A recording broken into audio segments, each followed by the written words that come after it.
मध्ये एक निघालाय, या लागलाय की नाही, तर ह्या मेदधातूचा असते की नाही, तर त्याचा तर आपल्याला हे मेदधातू असतो की नाही, तर चरबी ही स्टोरेज करत असतं बॉडी. कुठे-कुठे स्टोअर करते? पैसा साठवतो की नाही? कुठे-कुठे पैसे साठवतात? खिशात पैसे असतात, पाकिटात असतात, कपाटात असतात. कुठे-कुठे ब्लॅक मनी आणि कोण-कोण कुठं-कुठं साठवत आहे बघा. बँकेत ठेवतो, बँकेत एफ-डी असते, बँकेत सेव्हिंग्ज डिपॉझिटला सेव्हिंग खात्याला पण तुमचे पैसे असतात, एफ-डीला पण असतात. लक्षात आलं? तर हे पैसे आपण कुठे-कुठे साठवत असतो. तर तसं शरीर सुद्धा काय करत असतं, तुमचे हे चरबी साठवत असतं. कुठे-कुठे साठवतं ते बघा. आता चरबी तयार कशामुळे होते?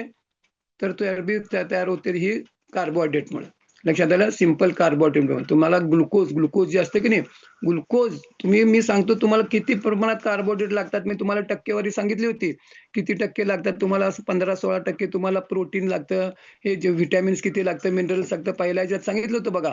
पाण्याचा अंश हा 60-62% तुम्हाला पाणी लागतं. कार्बोहायड्रेट तुम्हाला जास्त लागत नाहीत. तुम्हाला ऊर्जा ग्लुकोज आहे की नाही, काही जरी खाल्लं तरी ग्लुकोजमध्ये कन्व्हर्ट होत असतं. आणि आम्ही दिवसभरात काय खातो? प्रचंड, प्रचंड, प्रचंड, प्रचंड प्रमाणात सिंपल कार्बोहायड्रेट खातो. लक्षात घ्या तुम्ही बघा. मी माझ्या ह्याच्यात सारखं पाडे वाचतो. पोहे, उपीट, शिरा, डोसा, इडली हे सगळं तुम्हाला चपाती, भाकरी, भात सगळं सिंपल कार्बोहायड्रेटमध्ये येतं. मग हे खायचं का नाही खायचं?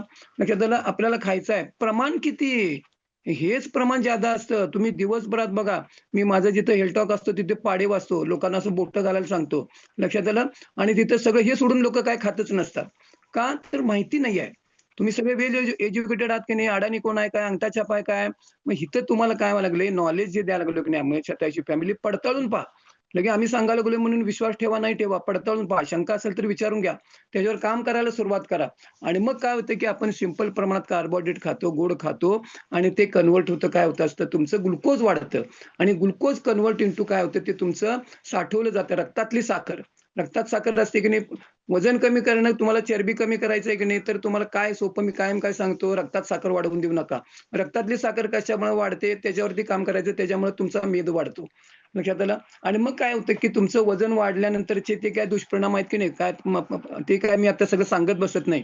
तर वजन जादा असतं आणि सगळ्या जगाचा प्रॉब्लेम आहे. एकाला तुम्हाला पाय कुठला रोग पाहिजे, कुठलाही तुम्हाला रोग होऊ शकतो, केवळ तुमचं अतिरिक्त वजन असल्यामुळं. आणि सगळे डॉक्टर एक सल्ला तुम्हाला अत्यंत प्रामाणिकपणे देतात, वजन कमी करा. वाढलेलं वजन कमी करा, चरबी कमी करा.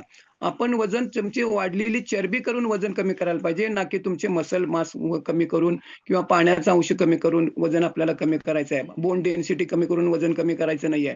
तर वाढलेली चरबी जी असते आणि ह्या चरबीमध्ये जी स्टोअर करते की नाही, तर ह्याच्यातलं जास्त घातक